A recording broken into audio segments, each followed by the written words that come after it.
welcome to the OklaRoots YouTube channel. In today's quilting tutorial, we're going over month 8 of the Cotton Cuts Sparkle and Shine Mystery Quilt for spring 2021. I swear one of these days I'll get all those words right. So we are almost done. It's September. How did that happen? The summer has flown by.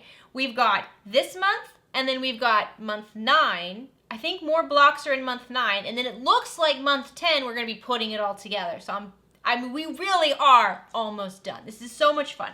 So for this month, if you're doing the size large, you're going to make a total of 4 of these blocks. Now, I am such a big fan of this block. I do hope it is pieced correctly this time. I think it is. I've made 3 of them, and I was very meticulous with this one. But I absolutely love how this shape is. This is just such a cool way to put these triangles together. So you're gonna make a total of 4 of these. It comes together very quickly. It's very simple since it's all cut out for you. In the size large, I'm doing the quartz colorway. If you're doing the size small, you're gonna have a total of 5 blocks. You're gonna have 3 of these blocks, just a flying goose with a strip of fabric on the end. Very, very simple. And then you're gonna have 2 of these blocks, just a bunch of half square triangles and like 1 or 2 regular squares as well. So very simple either way, not a whole lot to make this month. Again, because it's all pre-cut, it comes together so quickly. Cotton Cuts has currently just got started on their fall quilt along, but I believe that if you still want to join in the spring quilt along, you can email them and they can help you out with that. So I will have their email address listed in the description of this video. If you're new to the OklaRoots YouTube channel, hi there, I'm Jess. I'm glad you're here. Please consider clicking the subscribe button down below. If you like this video, please give it a like. Any questions, any comments, just leave them down in the comments section. I will have timestamps for this video, so if you're just looking for the size small or the size large, just check the description or just check right along the bottom of this video right here, and you can hover over the area and just click there. It'll take you straight there in the video. Alright guys, let's get started. Alright, here are the 2 different blocks you have to make today. You're going to make 2 of this fun one over here and 3 of these simple ones up top. Let's start with this half square triangle block. So I'm just going to put this one to the side. Once again, make sure you have your color card because everything is referred to as fabric A, B, F, things like that. So the colors are the cuts. So you're going to need this. So I always lay it out as it's going to be in the end. So if you're doing all of these at the same time, I like to just take one, kind of lay it out, and then piece them all together. Just find it helpful. All right, so this is how it's going to be. Very, very simple block this month. So let's first grab all of our AD units. So for me, it's this, this, and this. You'll have a total of 6 if you're doing both of these blocks at once. I just have 3 because I'm only doing one block. We're going to take our AD triangles and lay them right sides together. Just line them all up perfectly. And then grab some pins and just pin along that middle edge. And do this for all of your AD triangles. All right, now let's take those AD triangles to the sewing machine and sew along the pinned edges at a scant 1/4 inch seam allowance. So once you have these sewn together, lay your triangle squares so that the D side is wrong side up. And let's just press along that seam. And then I like to finger press the top triangle back so that the seam goes behind the D triangle, and then just press it down with the iron. Try not to stretch any of this out since some of these are on the bias.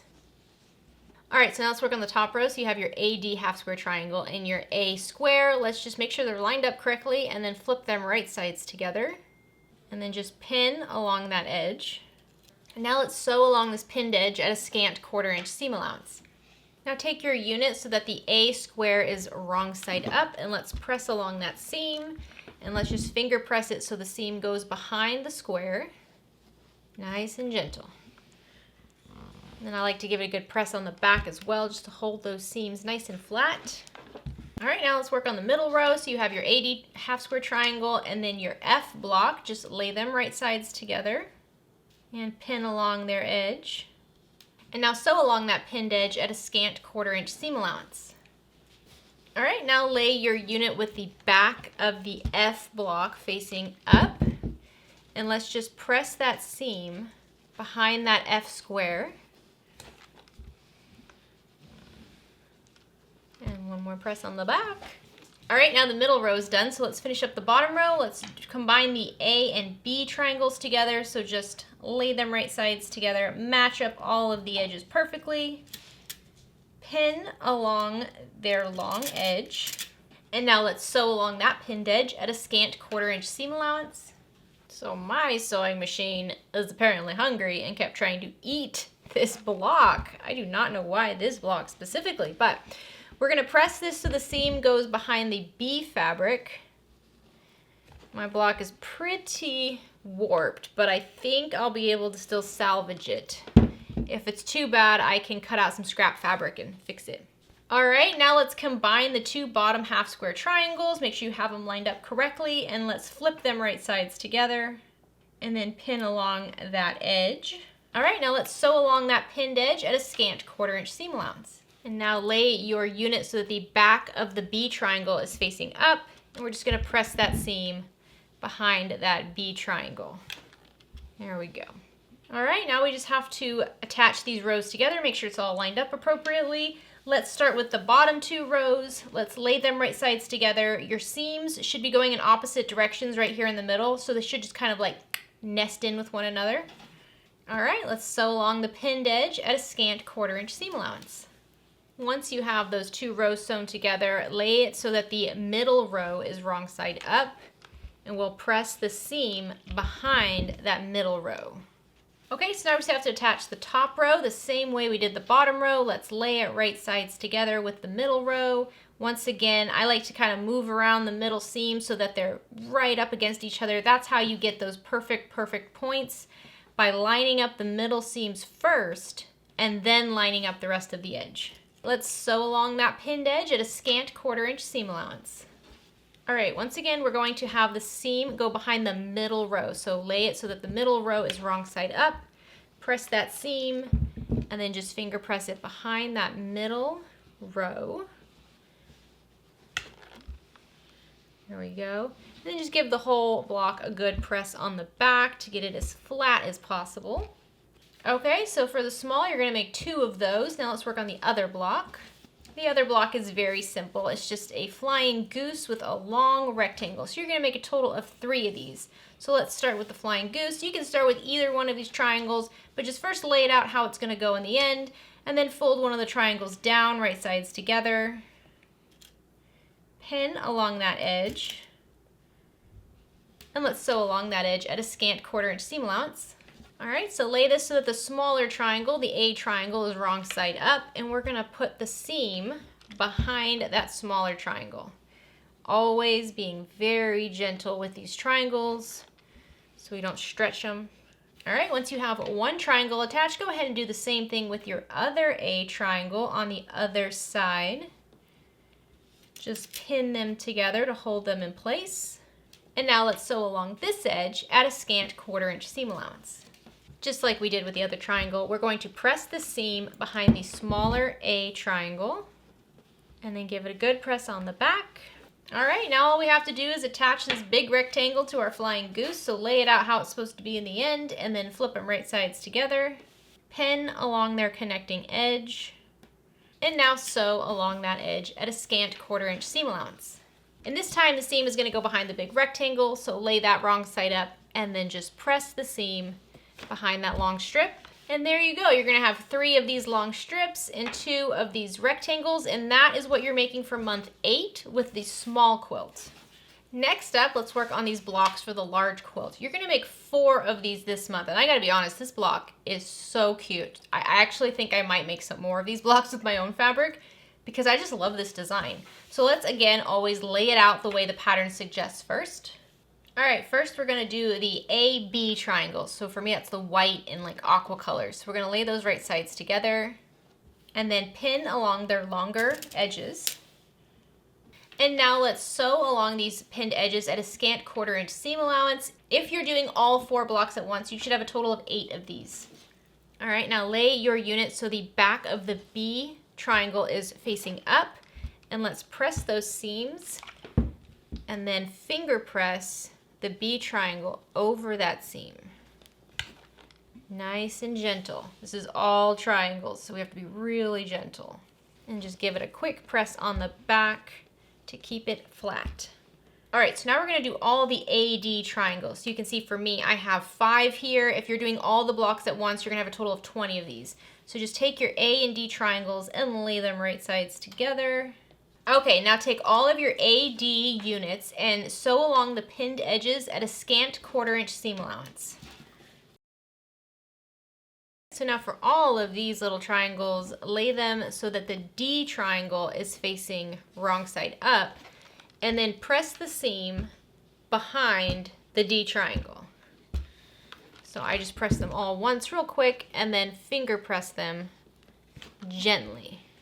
All right, once you have them all pressed, let's just lay out our design again, trying to keep ourselves straight.